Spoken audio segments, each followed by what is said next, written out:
Welcome to Pacific Pathways, the Real Talk podcast where we cut through the noise and get straight to the heart of Philippine made products, services, and opportunities in the U.S. market. No fluff, no filters, just bold insights, expert stories, and the truth about what it takes to make it across the Pacific. Besides, we only have 30 minutes. So let's get right into it. Now, this podcast features the Sammy Sotelo giving you the real talk on Philippine products. I'll let him give you more details, and me, your number one Philippine advocate from Emporium. Now let's go hear from my partner. His name is Sammy Sotelo. Kamusta, bro? Kamusta? Oh How my you god. doing, my man? I am doing amazing. Thank you so much for, finally getting this off the ground, and hopefully we'll make something of it, make a noise, make some imprint in somebody's brain. I don't care, even if it's just for 10 seconds. Bro, it's a long time coming. It's time to put this at the forefront, especially for the mission of, supporting Philippine products in the U.S. market. So I'm all about it. And I can't wait to talk to our guest coming up, and we'll talk about him in a bit. But yeah, I just wanted to say how excited I am for this, and that I look forward to a great discussion and really kind of identifying where we are today as a group. Because if we know where we are today, then we can really plan for tomorrow and the roadmap to get there, right? To support Yep. each other, Yep. support our Yep. products and services. And yeah, I can't wait. I'm excited. Absolutely. No, absolutely. Just so this is our inaugural pilot or episode, man. So everybody knows what I do in terms of what I try to do to create more opportunities for Philippine made products. It's not all about me today, obviously. I mean, at the show, this is about trying to just have a good conversation with our guests, good conversation with you. And, I'm always thinking about how do we just create more shocking content. I don't say shocking, but just more like thought provoking and very, very energized and get to the point. Not a big fan of too much fluff. Yeah, but a lot of people tell me, well, why do you have that other show? It's strict for like an hour. I mean, there's a purpose for that, but in in this particular thing that we're trying to do, we just want to get to the conversation. We just want to know about who's guest, answer a question. I'm going to let you tell the actual question that we're going to address for the next 20 to 30 minutes. But tell the audience about a little bit about you, man. I mean, without having to make me fall asleep, okay? I'll try not to, Okay. man. I'll try to Yeah. keep it on the uppity. How's that? Yeah. Go ahead, man. Yeah, man. So my background is really in marketing and business development. I spent the better part of my 20-year career in corporate positions, handling brands like Toyota, Lexus, Scion, and other brands as well, Mitsubishi, Jeep, and all that. But I've also have had a good background experience with regard to like getting into my own business as an entrepreneur, especially in Guam, where alongside my corporate career, I've learned a lot when it comes to branding and positioning and also business development. And with that, I've explored realms as in coffee. I'm a coffee lover. I ended up having my own coffee store in Guam for a period of years and became one of the pretty popular places at the time. And so I did that. I'm an events guy too, so I hosted Sweet. concerts and Dang. events around the island. Yep. Wow, dude. Yeah, man. So it That was a part lot I of didn't know fun. about that. So you had a good time while you were trying to do your job. Oh yeah, yeah, yeah. We did. We knew how to do it, man. I mean, back then, I mean, I spent, like I said, 20 years over there, so it was a very productive time. I became part of the fabric over there, and one thing led to another, and I just enjoy music, and so we would do stuff, on the island. We'd bring in bands like Boys to Men, Earth, Wind and Fire, Brian Hey. McKnight, Vanessa Williams.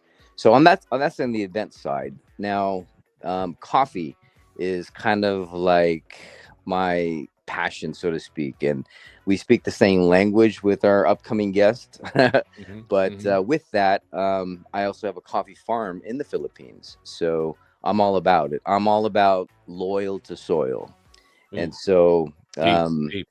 yeah, that's deep. I can talk for days upon end on that one. But the point is that we have such a great offering in the Philippines, not only with coffee, but so many products Mhm. being positioned in Southeast Asia. Oh, Um, yeah. we have an abundance. We are an abundance. We are an agricultural society. Of course, everybody knows rice, pineapples, coconuts, and all that, but there's so much more, and I'd love to be able to delve into a healthy conversation, especially about coffee, with our guest coming up. But I just wanted to share a little bit of who I am. And Mhm. now I'm in Greenville, South Carolina, to be closer to my two sons who have planted their roots here. They went to school, got married, bought houses. And since I lost my wife in 2020, they said, "Hey, Dad, let's do life together." And so here I am. I've been here about 21 months, 22 months. And I'm I've always had that burden or that desire to bring over our culture into to the US. And Mhm. part of that is by appreciating our products, our services, our hospitality, our personality, just representing what it means to be a Filipino in places where we're not as familiar to the communities. So yeah, man, I'm Well, excited about it, and I appreciate it. Yeah. I'm definitely looking forward to our collaboration, bro. I mean, there's a lot of things that we can talk about and make a difference in our community. But I'm not about just the community. I want to bring our community out into the bigger community, right? So to me, for our inaugural show, and by the way, all of that is very impressive. I'm sitting here going, man, I didn't know he did all that. I mean, that's amazing. So this more anything gives another level of how we're going to go ahead and do this collaboration and make a difference. And I know we're going to make a difference. I just wanted to make sure that our inaugural show, our initial show, is full of energy, full of thought provoking comments. And speaking of thought provoking, our guest today, let me go ahead and start getting into that because I want to give him the full 20 minutes of our discussion with him. He's been all over the place. I'm going to leave you with that last comment with him, but I'm excited, man. I mean, I'm going to let you introduce him. I've known this guy since COVID also, and he's just done so many doggone things. So the last thing he did was he was in Washington D.C. and promoting Philippine coffee. But I'm gonna go ahead and turn over the mic to you, my brother, so you can go ahead and tell him all, talking coffee talk, and go ahead and tell our audience what he's all about. But I tell you what, this guy, when I met him, and just over the phone, and just understanding his passion and learning about his big vision Hmm. with Philippine coffee, I just go, this guy is my dude, man. I mean, if he and I could just what do you call it, telepathy or whatever. I just Hmm. have that. You just know when you're on point, right? When Yeah. you meet somebody like minded. But his name is Mr. Ron Dizon. He's of Teofilo Coffee in LA. And Ron has such a, like I said, a love for representing Philippine coffee. The one of the first things I remember when talking to him is his clarity. With, he goes, you know what, we have such a premium. We have the best Robusta coffee in the world, he would tell me. And he goes, and I said, you know what? You're right, man. You know, I have robusta on my farm. I didn't realize that others had felt the same way as well. Of course, an advocate for your product, but to hear it from such, somebody who's been in the business for so long and knows what he's talking about, that there is pride in our robusta, and of course Liberica, which is our Baracco, and Excelsa as well, where in a world where it's kind of shaped by the Arabica. We also have Arabica, by the way, in the Philippines, but we're going to talk about Robusta. But Ron, I'd love to be able to bring him on and introduce him to everybody and start off with a question for Ron is what makes Philippine Robusta so special in your opinion? Thanks, Ron. guys. Okay, It's wait, yeah. wait, wait, wait, wait. I got actually got a, I actually got a, I got something for you, Ron. Hold on, man. Sure.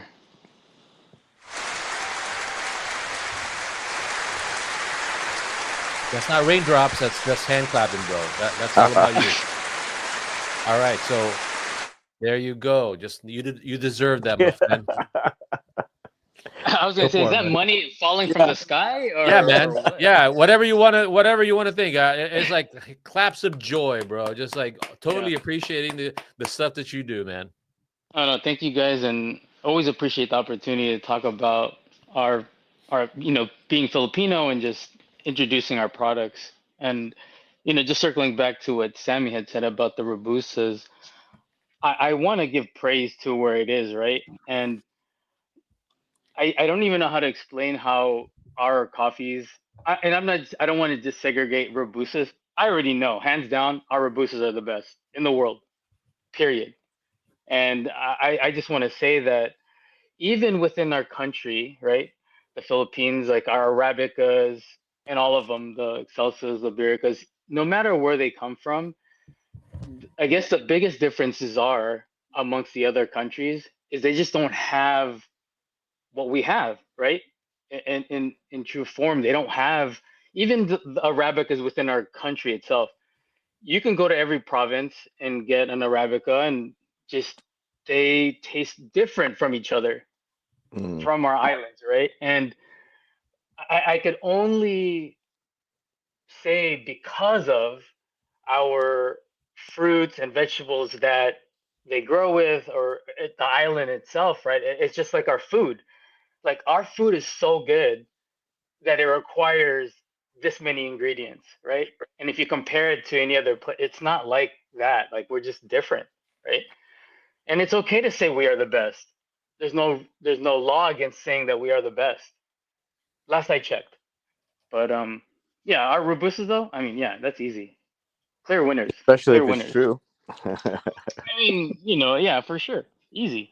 Yep. No, I mean, to me, okay, the fact that I've got two connoisseurs in my presence, I had to do my own research. What I thought, after doing the research, I said to myself, "Wow, I mean, that needs to be told on why our products, our Philippine coffee, are amazing." I mean, okay, you guys know this already, so just humor me. I mean, from what I heard or what I read, it's like a lot of it is also the diverse coffee system, like grown by and then some of the stuff is grown by small holders, often organically.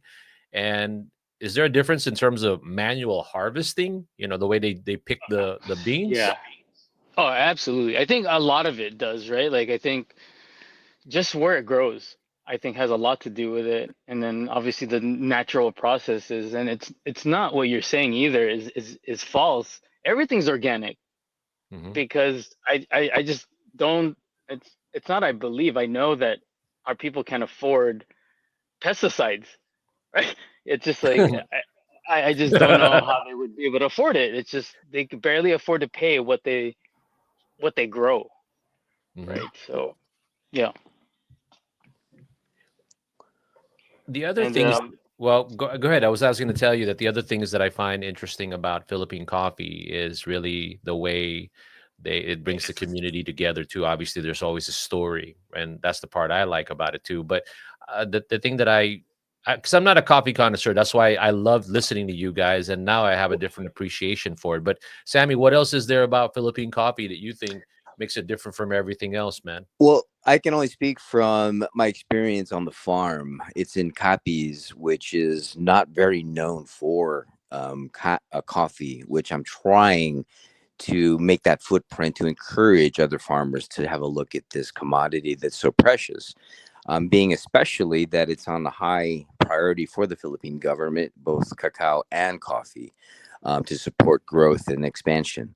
But for me, what makes it special is that the regions are very individualistic, right? Because we're separated by 7,000 islands. Each island has its own character.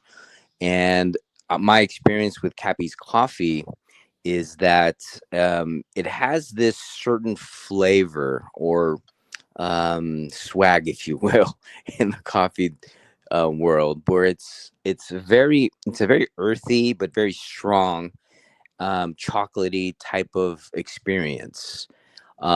It's best prepared when it's medium to dark, um, and that's what we do on the farm. I think it compares, and I agree with Ron's comment that it is probably the best. Not my farm in particular, but I'm talking about the whole varieties of coffee, especially in the Philippines, where robusta because coffee is such an absorbent fruit, and depending on what you plant it next to, will inherit those attributes. If you plant it next to a sile plant, it'll turn spicy. If you plant it next to a, Ooh, you know, spicy coffee. yeah, yeah. So it's a very absorbent plant. So, um, to me, I think what makes a difference is the farming practices. Those the better discipline the farmer has with regard to how they process and harvest the coffees, and handle it. That's what makes the difference. Yeah. Well, Ron, let me ask you this, man. I mean, right now, since I've known you, you obviously know a lot about the coffee, right? And what is it that you look for? But for you to be making this type of positioning or branding in the community and the whole United States, what are you looking for, man? What are you looking for to really stand out there and go put up a sign and say Philippine coffee is the best? I mean, how are you backing that up with the way you're sourcing them? I think it's just showing up, right? Like, Mhm, and proving it, mhm, going to places and showing them that we are the best. mhm. And I think it's just being there for the community and always in my mind, right? It's is the people, right? The people that make it and create it. I think those are the people we want to take care of, right? Like it's, I think that's the bigger mission is the people, right? The people that that are wanting to give up or want to not do it anymore because it's just centuries of hard labor with nothing at the end of it, Mhm. right? And we want to change that, and I don't know, yeah, I don't even know what I want is just the respect. Yeah. That's it. Like, and it's not what I want, it's what we all want. And if we all want that, then let's do something about it.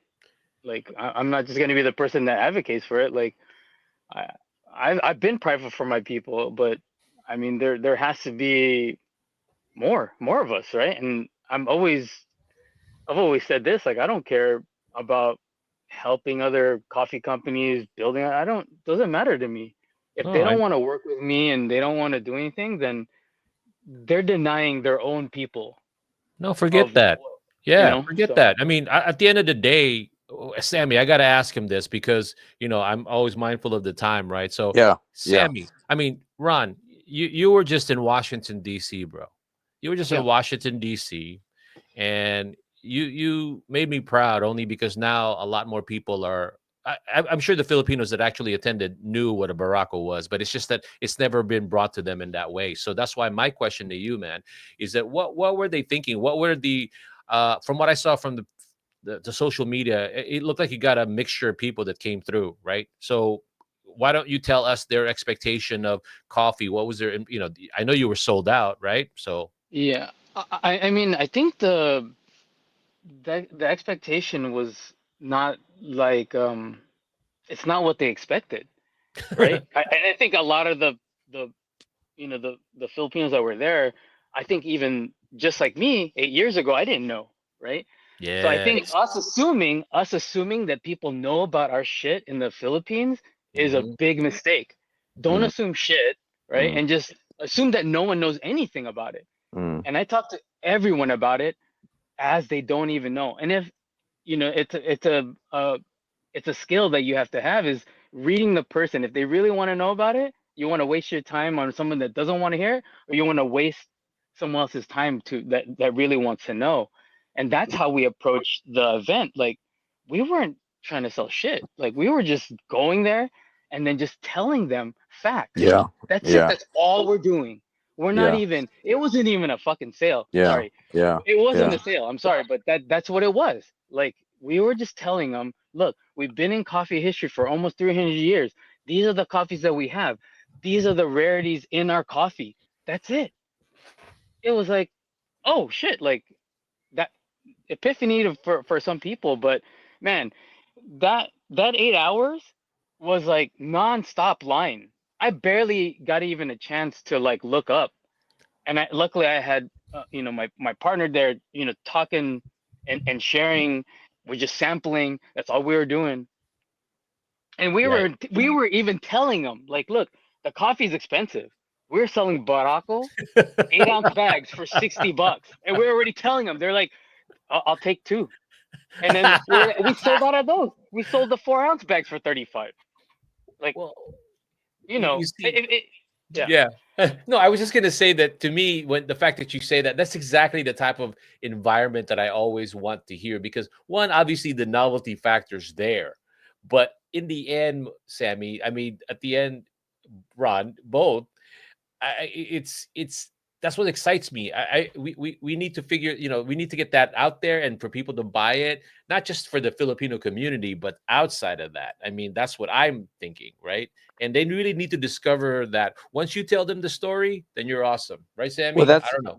that's exactly what it is. You hit the nail on the head with it is a story. In 1740 is when the Spaniards had brought coffee to the Philippines. They established in places like Cavite. And so for many, many, many years, they've been growing coffee because the Philippines, first of all, falls in the coffee belt. You just can't grow coffee just anywhere on the globe. Well, You hold have on. to be Let me within the. hold on, Sammy. Let me stop you right there Yeah, Oh, because yeah, bust go it ahead. out. Yeah, dude. Yeah, I yeah. think Go that's get them. that's where everyone gets it wrong, right? Now, whatever you believe in your mind can happen. So, whatever that the coffee belt is does not exist in the world. Just remove that. And if you can grow, or if you think in your mind you can grow coffee, you can grow coffee. Like I'm growing coffee in Orange County. Are we on the coffee belt? Are we in a climate? Am I using volcanic soil? No, I'm not even a farmer. I'm zero. I'm not even that person. I don't even have a green thumb. But I was able to grow coffee. I think the big message here is just believe it, right? Believe everything that you can do. Like whatever you think you can do, just do it. Like believe it. You don't have to listen to anything, the noise, none of that, and just believe whatever you say will make it happen. Like whatever you say that comes out of your mouth, that's all you have to know. That's the secret sauce. There's no secret sauce. It's just believe. That's it. Mhm. Because just think about this. 8 years ago, I didn't know all this information. I didn't know anything. I still don't know anything. Actually, I know far less. But I didn't have to go to the Philippines multiple times to like talk to farmers. I went one time and I said, I'm gonna make this shit happen. And I don't care what anyone thinks. No one. I didn't listen to anybody. I said, I'm gonna keep doing this until this shit becomes real. That's it. Still, to this day, I didn't need to know how the data from the government, none of that. I just made it happen. Like I just said that I'm gonna do it. That's it. Well, that's Sammy. I do have Yeah, to add to no, that, to him what he's saying. I mean, what I mean by the yeah, attitude about it. But no, I see your point. I was just saying that I get that, and that's why my next comment or tie into that was like again. with so many coffees out there, I always want to feel like I want to be able to see Philippines' position as something. But anyway, to your point, what do you go ahead, Sammy? No, it's the coffee belt is really a region, right? It's between the Tropic of Cancer and Tropic of Capricorn.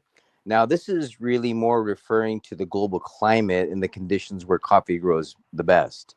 Hmm. And areas include like South America, we know, Africa, Asia, Oceania.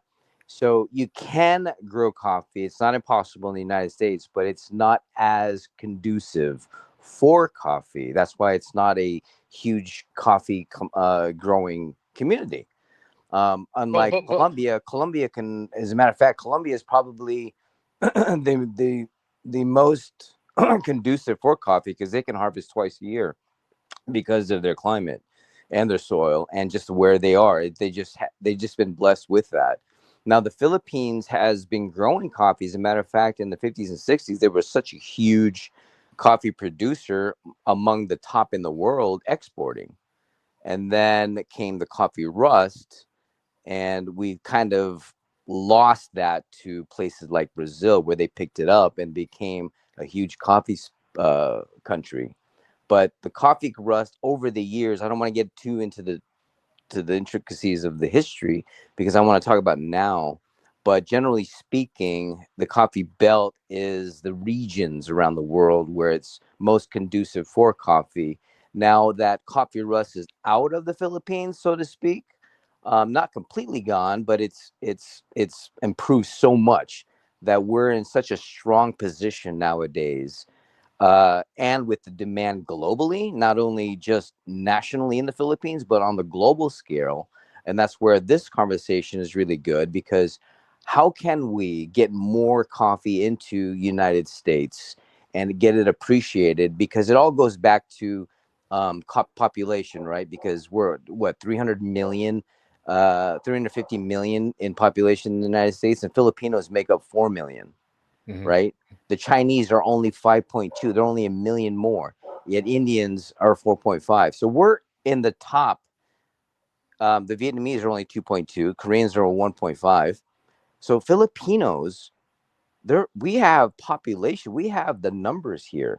So I guess the disconnect for me is like, as a brand, as a cultural brand, the Chinese, in comparison, have so much more recognition with regard to their brand of ethnicity, where Philippines, we only represent 1% of that ethnic group versus Chinese is 39. But now coffee plays into the China market because Yunnan province and other places around China are starting to to play in this coffee realm. But although their coffee is good, we need to really boost up our numbers as coffee growers and distributors throughout the United States because the numbers are there. We have the consumers, not only our own ethnicity, but cross culturally, like what Ron was doing up in DC. He's introducing it to these new palettes. And so one of the questions is, how can we, and I'm happy was happy to hear, Ron, by the way, that you positioned it as a premium product, as it should be. So how can we, you know, increase that and become more part of the coffee game in the United States, in your opinion? With that being said, though, this is the part where I'm hating it because I wish this was an hour show. Yeah. So I'm gonna leave it like that with Ron. Ron, you freestyle right this or at this point. We'll leave it like that because we're almost at that well, mark, bro. I think it's easy, right? We are the ones to blame here, right? Every one of us, every Hmm. single one of us in this community. Now, with that being said, I will tell you that there's no one in history other than now where there was a brand and person that Hmm. did do this for the people, and that is us. That is Teofilo Coffee Company. That's how we'll do it. And if anyone doesn't want to support that, they're denying their own people of it. But in history, Brazil, there's no specific person or company that's brought their coffee national or whatever. But for Filipino coffee, we are doing it for Filipino coffee. Now it's either people want to support it. If not, Theophil has its own way of like getting more coffee, right? So So I know, I just Ron, that you also distribute. So like, if there were any coffee shop owners, Filipino owned, or restaurants, how could they contact you, or what's your recommendation of having access to Philippine coffee in their marketplace? easy. Just give me a call. Okay. Email me at ron at Theophilo Coffee Company. Go to our website, um, Instagram. Don't be shy because my number's been available. My number's been available for 8 years, and no I one has saw. ever called me. I think I saw it on our bathroom wall too, bro. It might have been for good times, but for coffee, green coffee, For call me. green coffee. Yeah, For a good coffee, call Ron, man. yeah. I'll Perfect, make it a man. sticker. I'm being an asshole. I'm sorry. I just think it's No, funny. But love it. no, I love it. but no, but that's my point though with you, because I remember at the beginning of the show I told you that you're always down for a lot of things. Just make it happen, and you let your actions, and maybe your talking do all that, and that's what I've always appreciated about you, bro. So Sammy, Appreciate that, Good man. Like, stuff. Good we're at stuff. 5 o'clock. I'm not gonna do the Filipino time, and as much as I like listening to myself and you got my headphones on, um, Right on. I'm gonna leave it like here. So I will just end the show. If Sammy, you want to say something because you want to end it, and then Ron, you want to do it, let's do it. No, I just want to thank you, Ron, for the time and the insight and the your advocacy for Philippine coffee. I really appreciate you, my man. no, I appreciate you guys, you, Fernand, Sammy. Like, anyone that really wants to do something, please just do it already. That's it. Yeah. That's it. Well, we're gonna do it. I'm just happy to have this collaboration. It's gonna be there's gonna have to be a part two, bro. We're gonna ask you a second question because I feel like we just stopped it right there, and there's so many things to discuss. I really Yeah. believe that, but we want to go with this format where we just stick with the 30 minutes, call it a day, and let's Yep. just people absorb it that way. And then Let if let they're let really let them into it. hang. Let Yeah. them hang. Yeah, that's Part exactly two. that's the vibe I want. I mean, there's a lot to talk about. It never ends, is basically what I'm just saying. Anyway, Yeah. all right, take care, gentlemen. Thank you. And you have been a part of the initial or the inauguration of Pacific Pathways, where we try to keep it energetic, fun, and thought provoking. And we hopefully showed you that today with our guest, Ron Dizon of Teofilo Coffee, as well as my co-host Sammy Sotelo. Everybody, thank you so much for listening. Take care. Peace out, as they say. Mabuhay. Babuhay. Mabuhay.